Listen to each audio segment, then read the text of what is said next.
and welcome to Sandy Springs FC TV. The league's winter break is over and we're returning with all our regular show features. Included in this episode are league and cup highlights from the first half of the season, an exclusive interview with professional soccer scout Andre Sherard, match photography from Images Frozen in Time Photography, and much, much more. So sit back and enjoy another episode of Sandy Springs FC TV.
Last match before the winter break was scheduled away to Sting Black at Georgia Soccer Park in East Point, Georgia. Coming off a heavy loss in the previous league match, Sandy Springs FC were looking to turn things around. Still in good position in the league, it was important to get positive points on the day to keep the pressure going at the top of the league table. As the match began, it was Sting Goal who started the brighter of the two sides, as Sandy Springs looked a bit on their heels early on. Here, Sting get forward with an early chance on goal from an attack from the left side.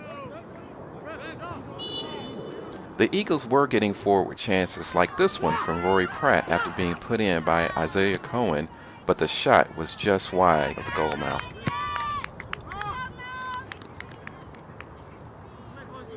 The first breakthrough in the match would be from Sting Goal, who dispossessed two Sandy Springs players caught in the same space, moved through the Sandy Springs defense, which had a wooden quality about it, and dispatched after rounding the goalkeeper.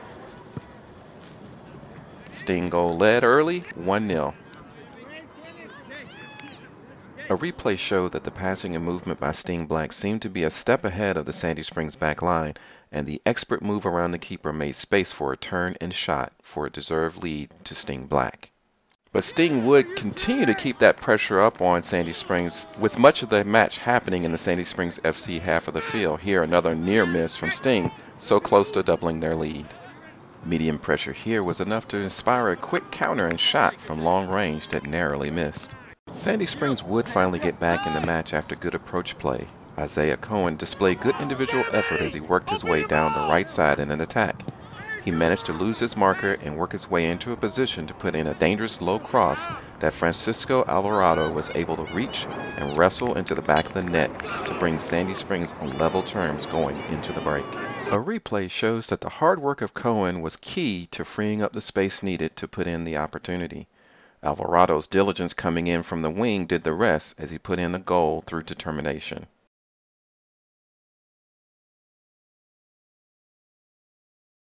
With the game back on level terms at 1 apiece, Sandy Springs had every opportunity to get back on top in this one, but Sting Black refused to make it easy on the Eagles.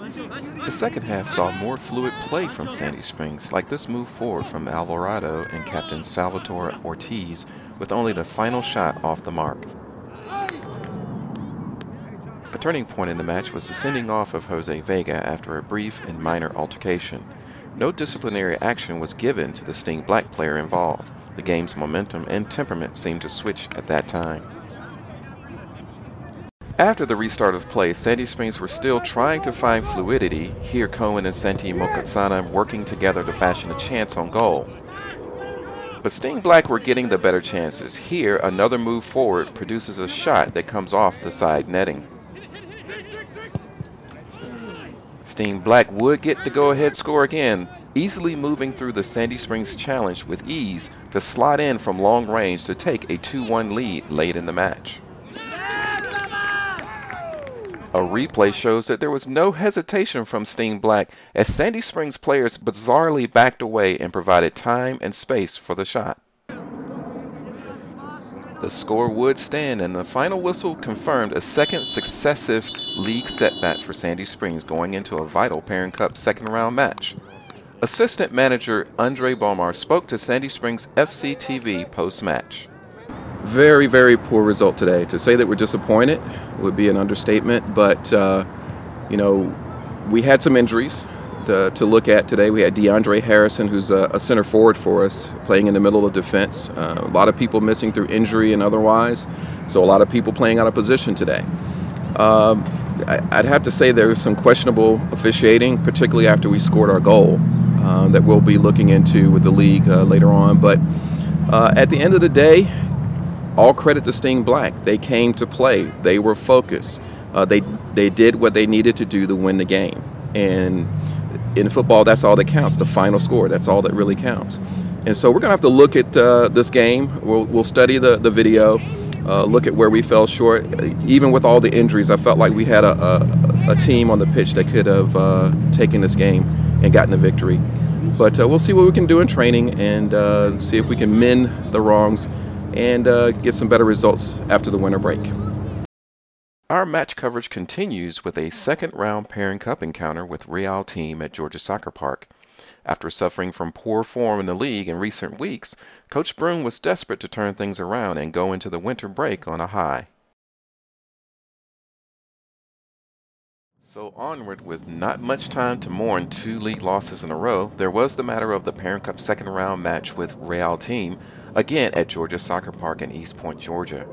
Sandy Springs has already advanced with a hard-fought win over Little 5 FC in the first round by the score of 2-1. Now another tough match against Real Team meant a must-win with the recent dip in form. There were some new faces in the squad, including new midfielder Gilbert Ezra, with the Tanzanians signed just 3 days earlier. So we were all set for this vital second-round Parent Cup match between Sandy Springs FC and Real Team. Right from the whistle, there was a discernible difference in the play of Sandy Springs on the day that was in stark contrast to the 2 previous league games. A certain level of concentration and discipline seemed to have returned, and it was needed against a tough Real Team squad. The first of 2 goals scored on the day was by the squad's leading scorer Santi Mokatsana. The goal was fashioned by the movement created by players like Chris Moreno and the informed Francisco Alvarado, who linked up well in attack. Brian Martinez provided speed on the wing all afternoon, and his cross into the waiting Mokatsana created the early 1-0 lead. The replay shows the skill of both Martinez and Mokatsana, when a great individual effort on the wing was followed by an excellent finish in front of goal to give Sandy Springs the all-important lead in this vital second-round cup tie.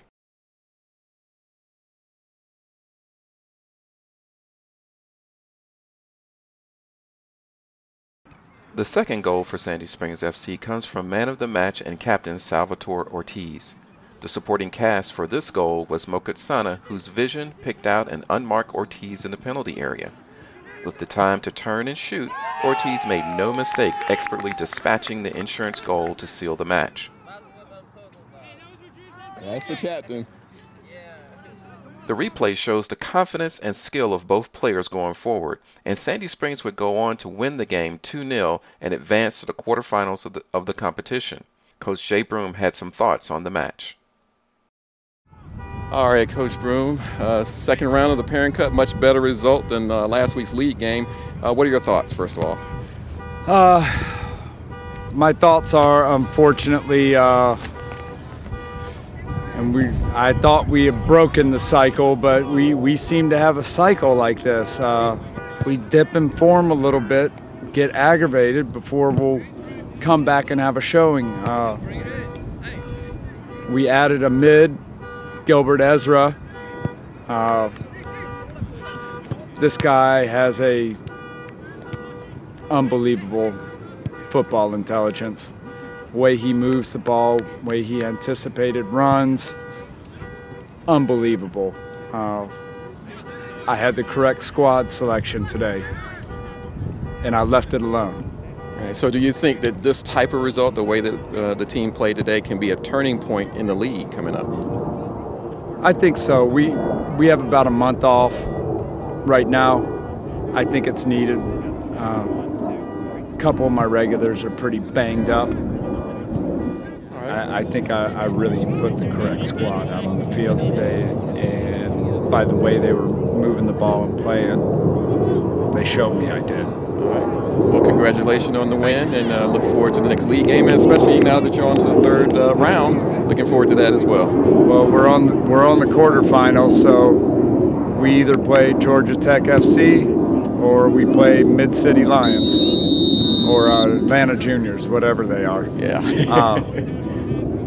So we'll see. Both of them are quality sides. Yeah, so we'll see what happens. Yeah, it should be a great game for the neutral. Absolutely. All right, thanks a lot, Coach. Thank you.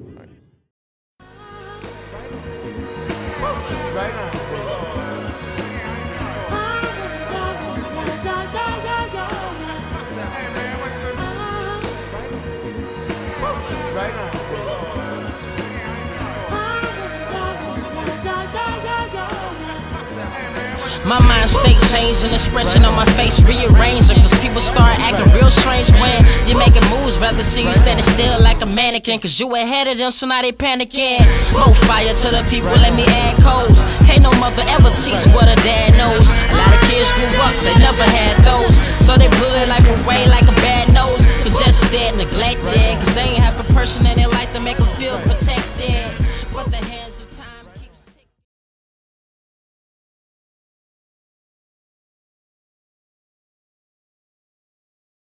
All right, we'd like to introduce to you now Andre Sherard. Andre is a former professional player with experience in the United States and New Zealand.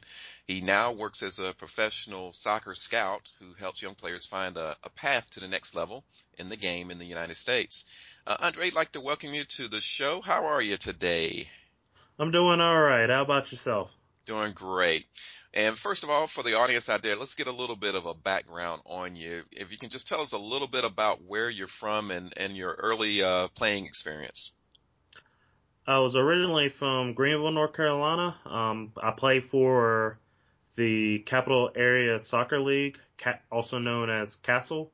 Made the hour and 15-minute drive 3 days a week for training, and obviously dedication. Obviously going to practice every day too. I mean, I always also going to the games too. So excellent. Well, you have that playing experience, and you also, just so everyone knows, there you played with the Atlanta Silverbacks for a short time, and also found your way over to New Zealand. Tell us a little bit about that experience. It was a great experience. I really didn't expect to be going to New Zealand, but one of my good friends who's a goalkeeper said, yeah, they need good center backs. And I was like, well, guess this is one of the only places I can play center back because they keep on sticking me out on fullback. So I decided to make that leap, and it was a great experience. I even scored on my first touch in New Zealand. So you're what you're saying, you're a legend there in New Zealand, man. Just a little bit, Okay. Well, you had a good career playing, but then you got into scouting a little bit later. Tell us a little bit about that, and also your connection with the MLS with Kansas City. Yes. Well, I started the scouting thing because I came back here from the States, from New Zealand, and I really didn't want to start coaching right away. I didn't think that, I had enough confidence in getting into that. So I wanted to find another way into getting into the field. And I enjoyed watching soccer games. I enjoyed, watching players and see how they, adapt to the game and how they affect the game. So, I found this course on Sports Management Worldwide. It was a soccer scouting course. And I decided just to take the course to see, if I can either get some connections or just learn a little bit about how to observe players through a different way. Cause, sometimes you watch the game, but you don't really watch the game. You just kind of watch it and see if your team's doing well or doing badly. And you know who sucks and who doesn't, and you scream at the manager and all that. But I wanted to take the course to understand the game even more than what I did. So, with my connection for Kansas City, my teacher turned into my mentor. He knew that I understood the game and he understood my background. So he wanted to bring me on as, an intern, and it just started from there. I worked hard, kept on working, and I'm one of the regional scouts for Kansas City now. Good deal, good deal. So, I mean, that's got to be somewhat of a tough job, though, to try to find that diamond in the rough, so to speak, and get them on to the next level. How tough is it to find talent and get them going and recognize it, first of all, and then get them on to the next level? Yeah, see, the thing is it's not that tough to find the talent in the college level. It's finding it to be able to adapt to the next level. Right. Because they can be talented players, but if they can't handle the quicker pace, then, what's the use? This is kind of like when you see maybe a youth player who plays on Challenge and who is a great player for the Challenge League, but then when they go to the next step up, maybe they're just not up to it. Yeah. So I mean, that's the thing that it's harder to look at, because not everybody I see is going to make it. There's probably, people hate the MLS Super Draft, but probably out of that list, maybe 5 to 10 guys are going to make it. And, those first 5 picks are pretty much surefire picks. And the rest of them are kind of, well, are they going to make it? Are they not going to make it? Do we have to wait a couple of years? And most managers, it's hard for them to wait a couple of years because they might get fired in the next, next couple of games if they don't play well. So, it's difficult more because, the talent's there, but you got how it translates to the MLS game or just pro game in general. Right. That's the hardest part. Right. Who do you go to search for that talent? Is it primarily college? Do you get a chance to go to maybe some of the lower league, the PDL, and that area also for talent to move up to the next level? Yes. We do go to PDL. We go to USL and NASL to see if there's any talented players from those leagues, because there are. You see Miguel Ibarra playing for the national team right now. So, you get to see those players. And for stuff like the PDL, most of the college guys, they play that during the summer. They play NPSL during the summer. And it gets me a chance to see maybe other players who are not in the college game, who are, players who want to play in the next level but don't have the means. And sometimes they're able to be seen in that level too. Gotcha. So what do you enjoy most about being a professional soccer scout? Just watching games and traveling. I kind of like to travel. So, being able to see the games and go to, well, for me, mostly colleges and, seeing different colleges. I haven't been able to, when I was playing, I wasn't able to walk around through a campus or anything like that, walk around Clemson or Duke or, any of those campuses. But now I get to at least, travel, get there maybe an hour or so early, walk around, kind of see everything I hardly ever got to see except for my own campus. So, things like that. So, what are your career goals as it relates to being a scout? What do you want to accomplish as a soccer scout? Mainly, I want to be a chief scout, and it's whether I can be a chief scout for a major league soccer team, or maybe if a USL Pro team or an ASL team are able to employ one, that would be something that I would like to do. Or if I have to go abroad to get some more experience and become a chief scout there and then come back. Okay.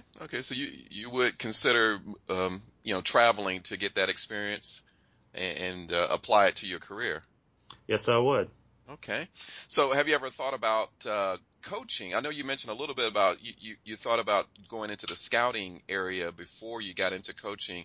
Is that something you'd like to eventually do, coaching, or another soccer-related career now or in the future?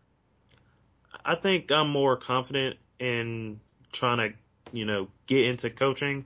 During my day job, I'm currently a manager that, is basically supervising a couple of guys at the law firm I work for. So it kind of helps me in, getting guys together and, telling them what to do and telling them how to do it, and just giving me a little bit more confidence in myself to, express myself as a leader.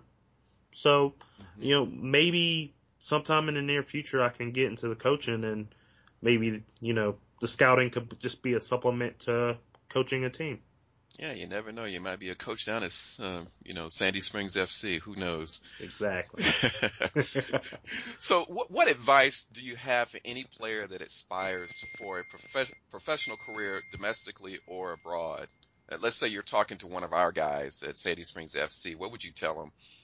I would tell them not to give up on their dreams. They're going to work hard. They're going to have to work hard. If they have a trial coming up soon in the next month or so, they might have to lay off the girls. Sorry to tell you guys that, but you might have to lay off some of the stuff that you normally do and go straight ahead and go for your dream, because, all these players are trying to go for their dream as hard as they can. And they can be your friends, but at the same time, they're your competitors too. So they don't want to lose their spot to you. And you're going to have to do everything in your power to get that spot, to earn that spot, and beat them out. So my advice is don't give up on your dreams. And if you are serious about your dreams, you're going to have to go 100% on it. Because if you don't do it, there's going to be other guys that will do it, and you'll be on the sidelines while they're playing. Okay, good stuff. Well, a lot of people in the local areas, still know you, of course, with your career as an Atlanta Silverback, but you're involved in something a little bit bigger now, with some, some lifelong buddies of yours, in the form of the Special Ones podcast, and you have a website, you write articles about the game. Can you tell us a little bit about what you're doing there with the Special Ones? Yes, I mean, it was something that two of my friends, Aaron West and Juan Duque, decided to create. We wanted to make a lifestyle type website. We're probably going to venture out, even beyond the soccer and everything, but I'll probably stay within that. Yeah, we just wanted to create something, for those people who have extra interest other than the game. Right. Okay. All right. And so with the Special Ones, of course, you have the podcast, but you also write articles. If someone wanted to investigate, some of the articles you write, or just listen to the podcast, what's the best way that they can do that? We are on iTunes, TS1 Podcast, all that. Also, you can go to the website, the special, the number 1, and s.com. Okay, great. Okay, well, Andre, I know you have a very busy schedule, but I really want to thank you for taking time out to tell us a little bit about what you do as a scout, and also touch on what you're doing with the Special Ones podcast, which is actually my personal favorite to listen to each week. A lot of good banter going on there. So I'd like to increase in anyone who wants to get some good entertainment in and around the game to give that a listen. But thank you for your time, and we wish you well going forward in all that you do. Thank you for having me, and I'm looking forward to see what Sandy Springs has to offer. I've been following you guys and your website and your TV shows. They're well done. The production's well done, so Thank you. I will look forward to seeing more of you guys. All right. Well, appreciate that. Be glad to have you. Have a good one.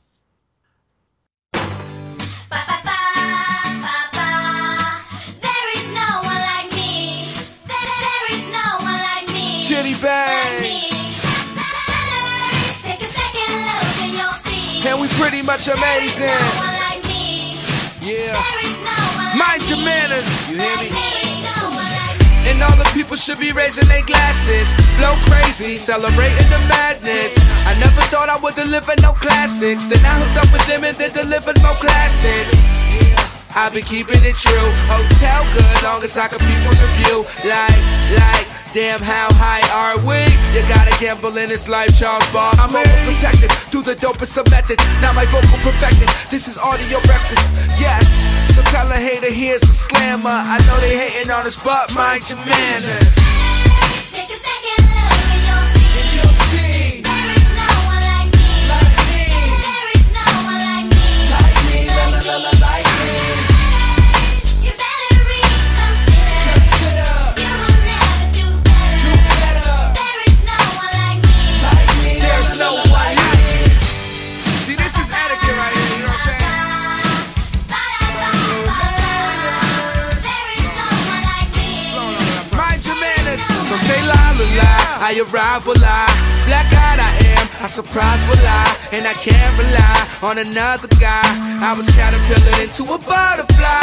I'm living in the moment, why won't you go and own it? And we don't got the spirits, at least we could corona it. For the sake, homie, I'll be sipping tight, cool. And you get the wrong number if I don't like you. Say I'm the man, tell me why I gotta lie to anybody, I'm the best, girl, let me advise you. Why? Because I'm feeling invincible. Junior high school, I had a crush on the principal. I guess I was turned on by the leadership. Now we got the game wrapped up on some P. So tell a hater here's a slammer. I know they hating on us, but mind your manners. Take a second look and you'll see. There is no one like me. Like me. There is no one like me. Like me, like me. You better reconsider. You will never do better. There is no one like me. Like me, like me. We gon' be here forever, man.